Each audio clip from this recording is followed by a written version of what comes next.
ఇప్పుడే నేను స్త్రీ శక్తి ఇచ్చాను.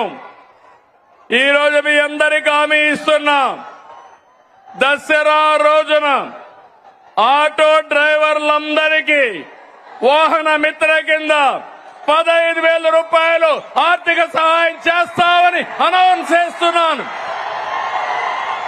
హ్యాపీనా? సంతోషమా అని అడుగుతున్నా.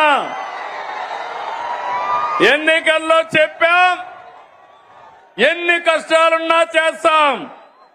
వాహన మిత్ర కింద సంవత్సరానికి ఆటో డ్రైవర్లకి 15,000 ఇస్తామని మీ అందరికీ హామీ ఇస్తున్నా.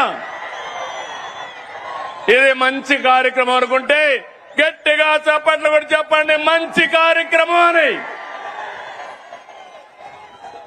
ఇది ప్రభుత్వానికి పేదవాళ్లపై నుండే ప్రేమని మరొక్కసారి మీ అందరికీ తెలియజేస్తున్నా.